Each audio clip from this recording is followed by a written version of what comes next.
ছাত্র জীবনে দেওয়ালে দেওয়ালে যা কিছু সে লিখেছে আল্লাহর কাজে লাগে নাই। সে যে হরতাল করেছে, মিছিল করেছে, বক্তৃতা বিবৃতি দিয়েছে, আল্লাহর কাজে লাগে নাই। তারপরে যখন ছাত্র জীবন চলে গেল, কবি হলো, সাহিত্যিক হলো, তার একটি কবিতা, তার সাহিত্যের একটি লাইন আল্লাহর কাজে, রসুলের কাজে লাগে নাই। অথবা সে রাজনীতিবিদ হলো, তখন সে যে বক্তৃতা করলো, হরতাল করলো, মিছিল করলো, বক্তব্য রাখলো, তার কোনো চিন্তা চেতনা, তার কোনো কাজ আল্লাহর কাজে, রসুলের কাজে লাগলো না। অবশেষে যখন এই লোকটি মারা গেল, রসুলের গাড়িতে কারে উঠাইলেন? যার শৈশব, যার যৌবন, যার বার্ধক্য, যার ছাত্র জীবন, যার রাজনৈতিক জীবন, কবি সাহিত্যিক জীবনের, বুদ্ধিজীবী জীবনের একটি লাইন, একটি চেষ্টা, একটা কথাও আল্লাহ এবং রসুলের কাজে লাগে নাই। এই মরা পচা দেহ রসুলের গাড়িতে উঠায় দিলেন। রসুলের গাড়ি কেন এই লোকটাকে গ্রহণ করবে? কেন করবে? বুঝে আসতেছে কথা? সুতরাং আপনি আপনার মাল এবং আপনার জান খরিদ করে নিয়েছেন আল্লাহ তাআলা। কে খরিদ করেছেন?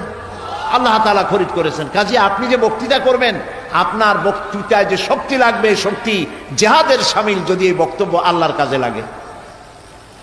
আপনি আল্লাহ আপনার টাকা দিচ্ছে, তারে আপনি চান্দা দিতে পারবেন না। যে ব্যক্তি ধর্ম নিরপেক্ষ মতবাদের আন্দোলন করে, আপনি চান্দা দিবেনই না, হারাম। আপনি চাঁদা দিবেন যারা ইসলাম করে তাদের জন্য, মসজিদে দিবেন, মাদ্রাসা দিবেন, এতিমখানা দিবেন, নিল্লা বোর্ডিংয়ে দিবেন, ঠিক না?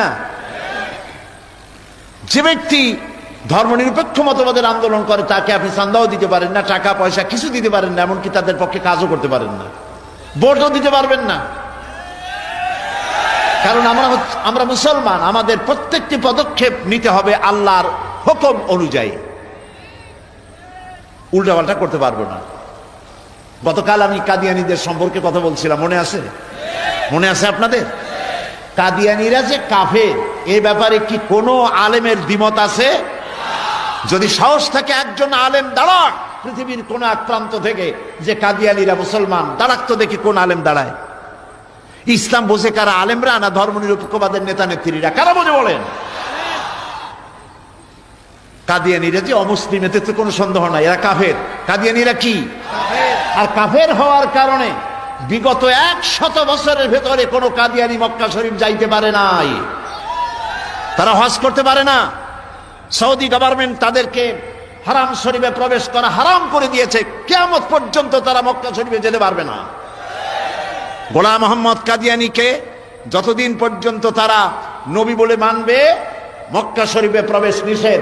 কারণ লেখাই আছে, আপনারা যখন হজে যারা যাবেন বা বিভিন্ন জায়গায় যখন আপনারা পাসপোর্ট ইত্যাদি করেন, লেখা আছে ধর্ম। ওটা কি? রিলিজিয়ানটা কি? তো লেখেন ইসলাম। তারপরে কি লেখা থাকে? সুন্নি লেখা থাকে না? কাদিয়ানীরা কাদিয়ানি লেখে, তারা মুসলমান না। এই জন্য হুদুদ হারাম, সেখানে লেখা আছে নন মুসলিম এন্ট্রি স্ট্রিক্টলি প্রহিবিটেড। কোন অমুসলমান হারাম শরীফে প্রবেশ করতে পারে না। এই জন্য বিগত 100 বছরের ভিতরে কোন কাদিয়ানি